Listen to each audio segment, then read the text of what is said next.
ایاک نعبد و ایاک نستعین۔ سب سے پہلے میں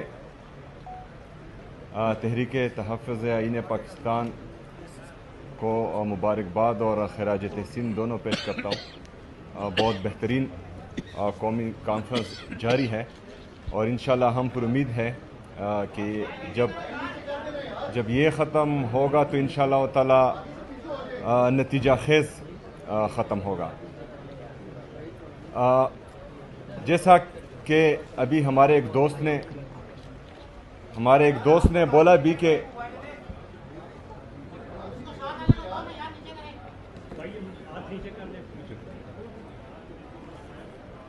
پیچھے کیمرے تھوڑا سا نیچے ٹھیک ہے،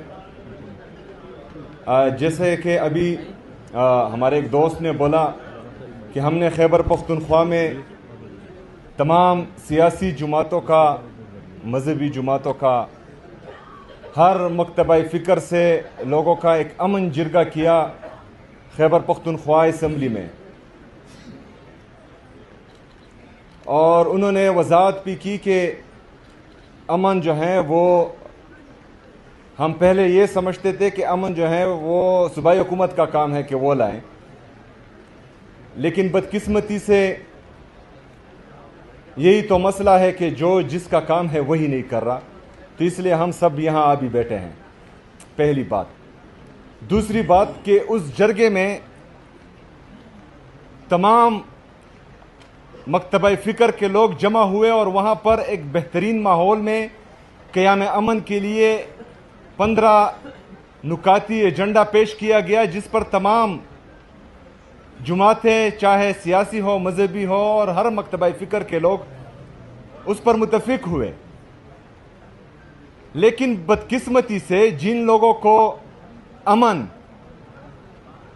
گھاٹے کا سودا ہوتا ہے اور جن کا جنگ میں ہی خیر ہوتا ہے، انہوں نے یہ سارا پروسیس سبوتاج کرنے کے لیے جرگے میں ہمارے آئے ہوئے مہمان جن کا تعلق پی ٹی ایم سے تھا، ان کو اسمبلی سے باہر اٹھا لیا۔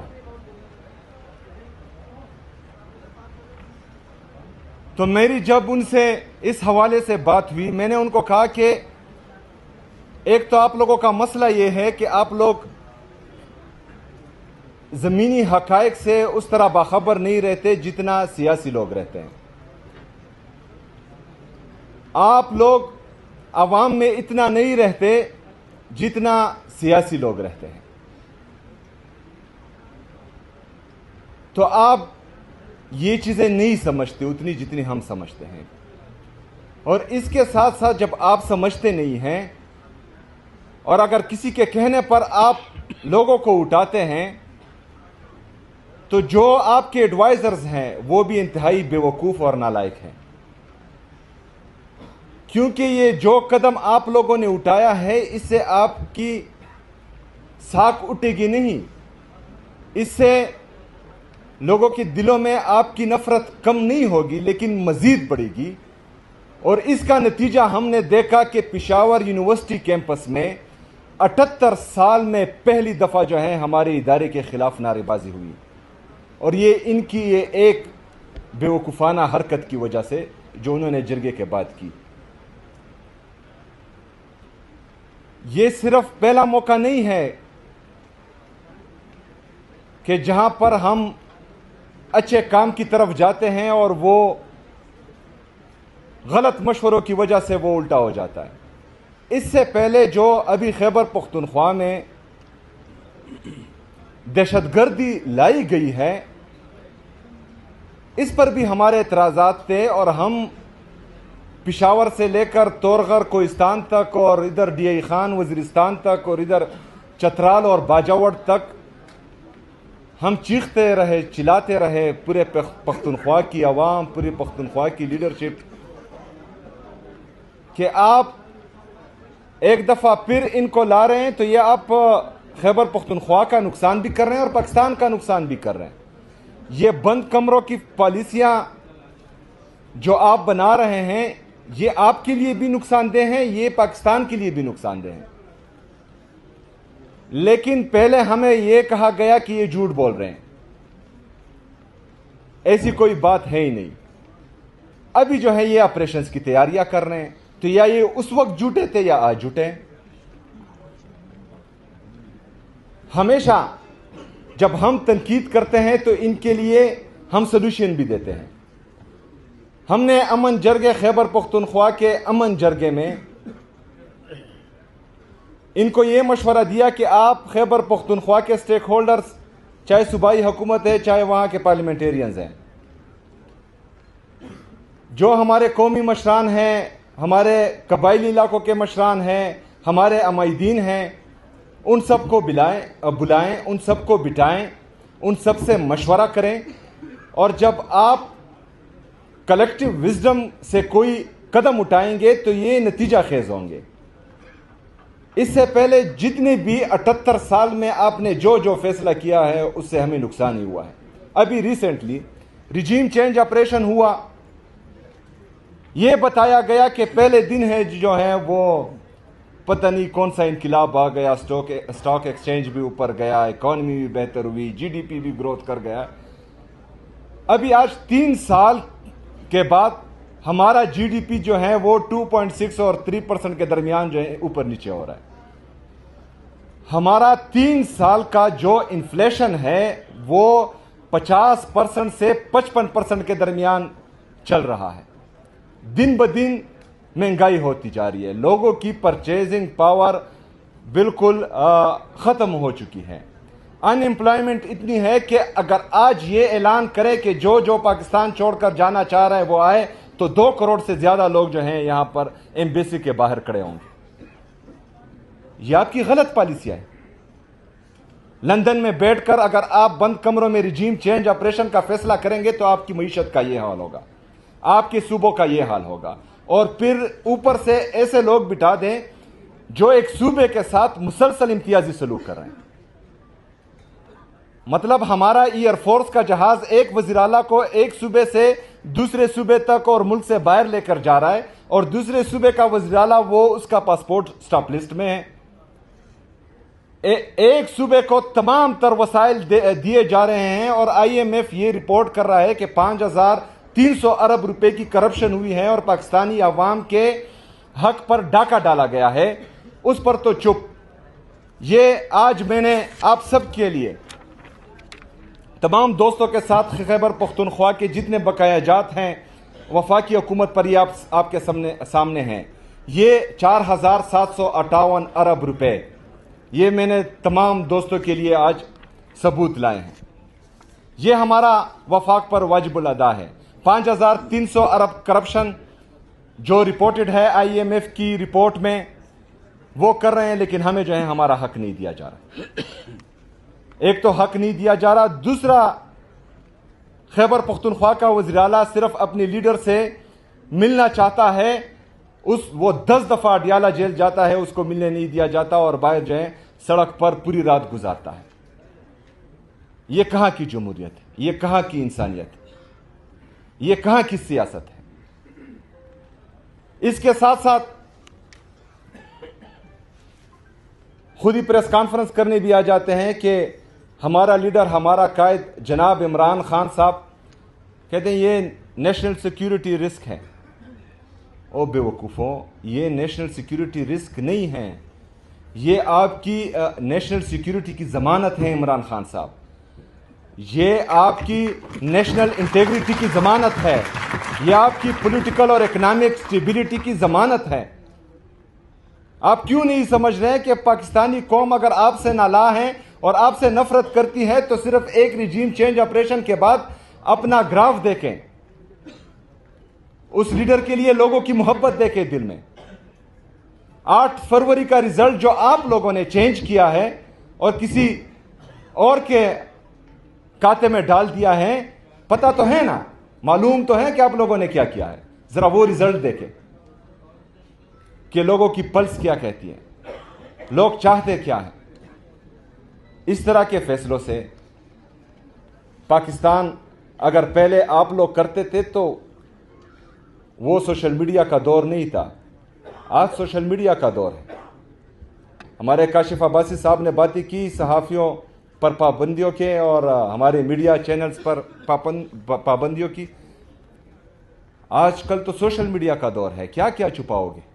اور پاکستان کی سب سے بڑی اسٹیبلشمنٹ آج کل پاکستان کا سوشل میڈیا ہے, جو پوری دنیا کو حقیقت دکھا رہا ہے, آپ لوگوں کا اصل چہرہ دکھا رہا ہے. جو جن کا کام ہے وہ ان کو بتا رہا ہے کہ آئین آپ کو یہ اجازت نہیں دیتا کہ آپ سیاست میں مداخلت کریں. آئین آپ کو یہ اجازت نہیں دیتا کہ آپ عوام کے مینڈیٹ پر ڈاکہ ڈالیں. آئین آپ کو یہ اجازت نہیں دیتا کہ آپ ایک چٹ کے ذریعے ججز پر فیصلہ کروائیں. اچھا, عدالتیں, ہمارے ججز اتنے بے بس کہ وہ خود ہی لیٹر کر رہے ہیں کہ ہمارے فیصلوں میں مداخلت ہو رہی ہے, لیکن شرم اور حیا کسی میں ہے ہی نہیں. جو لوگ مینڈیٹ چوری کے ذریعے حکومت کا حصہ ہیں وہ ساری رات ٹی وی پر بیٹھ کر بے شرم کی طرح باتیں کرتے ہیں.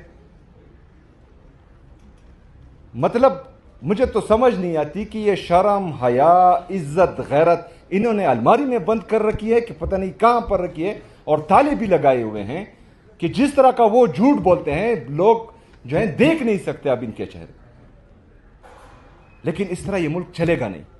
ٹھیک ہے, آپ اپنی انا بغض میں ایک آدمی کو تو وہ جیل میں بٹھایا ہوا ہے ناحق, اس کی اہلیہ بشرا بی بی کو بٹھایا ہوا ہے ناحق جیل میں, ان کی بہنوں پر آپ تشدد تو کر رہے ہیں, ان کے کارکنوں پر آپ جو ہیں وہ لاٹھی چارج کر رہے ہیں, گولیاں چلا رہے ہیں, چادر چار دیواری کی پامالی مسلسل کر رہے ہیں.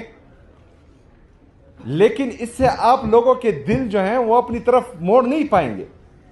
یہ آپ پاکستان کو مزید خراب کریں گے, اس سے جو ہیں ادارے مزید کمزور ہوں گے, اس سے لوگوں کے دلوں میں اداروں کے لیے نفرت مزید بڑھے گی, اور اس سے جو آپ پاکستان کی معیشت کا بیڑا غرق کر رہے ہیں, جس پر میں نے کل بھی بات کی کہ ہم 80,000 ارب روپے کے مقروض ہو چکے ہیں آج, جس میں 36,000 ارب روپے ہمارا بیرونی قرضہ ہے جو ہمارے ڈالر کے ریٹ کے ساتھ منسلک ہے. ہمارا ڈالر کا ریٹ فارن ریزرو کے ساتھ منسلک ہے.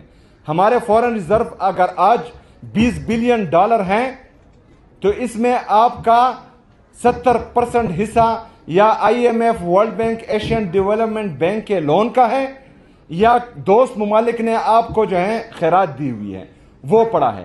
3 سے 4 ارب روپے جو ہیں وہ آپ کے فورن ریمیٹنسز ہیں. ایکسپورٹ تو ہے ہی نہیں کیونکہ آپ کا ٹریڈ ڈیفیسٹ جو ہے وہ 15 ارب ڈالر تک پہنچ چکا ہے. تو اگر آپ سے یہ پیسہ دوست ممالک نے اور آئی ایم ایف نے واپس مانگا تو آپ کے ڈالر کا ریٹ 282 روپے پر جو انہوں نے آرٹیفیشلی لاک کیا ہوا ہے یہ 400 سے تجاوز کر جائے گا, 400 روپے سے بڑھ جائے گا. تو یہ 36,000 ارب روپے یہ آٹومیٹکلی آپ کے 50,000 ارب سے بڑھ جائیں گے, اور آپ کا ٹوٹل جی ڈی پی 1,12,000 ارب روپے ہے. 80,000 ارب روپے اس کا 72% بنتا ہے. جب یہ آپ کا بیرونی قرضہ 50,000 ارب روپے سے بڑھے گا تو آپ کا ملک دیوالیہ ہو جائے گا. پھر آپ کہاں جائیں گے؟ آپ کا ڈیفینس کا بجٹ کہاں جائے گا؟ آپ کو جو ہے یہ 5,300 ارب روپے کا آئی ایم ایف کا رپورٹڈ جو آپ کرپشن کر رہے ہیں, آپ کے پیٹ کہاں سے بھریں گے؟ ملک تو دیوالیہ کر چکا ہوگا. تو تمام دوستوں کو یہ سمجھنا ہوگا, ہماری جتنی بھی پولیٹیکل پارٹیاں ہیں ان کو بھی, جو بند کمروں کے فیصلہ ساز ہیں, منصوبہ ساز ہیں, ان کو بھی, جو ان کو مشورے دیتے ہیں غلط ان کو بھی, کہ یہ جنگ صرف عمران خان کی نہیں ہے, یہ جنگ پاکستان تحریک انصاف کی نہیں ہے, یہ جنگ پاکستان اور پاکستانی قوم کی ہے. یہ جنگ ہمارے آنے والے بچوں کی مستقبل کی ہے, اور اس میں صرف اور صرف عمران خان نے ٹیکہ نہیں اٹھایا ہوا کہ اس کا اور اس کا خاندان قربانی دے گا. اس میں ہم سب نے اپنا کردار ادا کرنا ہے, ہم سب نے قربانی دینی ہے, ہم سب نے کڑا ہونا ہے, اور انشاءاللہ تعالی ہم سوال بھی کریں گے, ہم احتجاج بھی کریں گے, ہم اپنے حق کے لیے کڑے بھی ہوں گے, اور اپنے حق کے لیے کڑے ہوتے ہوتے اگر شہادت بھی ملتی ہے تو انشاءاللہ تعالی اس سے دریغ نہیں کریں گے. میں تحریک آئین تحفظ پاکستان تحریک تحفظ آئین پاکستان اور ہمارے جتنے بھی باقی پولیٹیکل پارٹیز یہاں آئی ہیں ان سب کو یہ یقین دلاتا ہوں کہ پاکستان میں جمہوریت کی بحالی کے لیے، حقیقی آزادی کے لیے، آزاد میڈیا کی بحالی کے لیے، آزاد عدلیہ کی بحالی کے لیے، آئین کی بحالی کے لیے، پاکستان کی خودی اور خودداری کی بحالی کے لیے مجھ سے بحیثیت پاکستان تحریک انصاف کا ایک عام کارکن اور صوبے کا چیف ایگزیکٹو میں آپ کے ساتھ کھڑا ہوں. آپ کے ہر فیصلے میں آپ کے لیے میں آپ کے ساتھ انشاءاللہ تعالی چٹان کی طرح کھڑا ہوں گا اور آپ مجھے پہلے صف میں پائیں گے. شکریہ، مہربانی.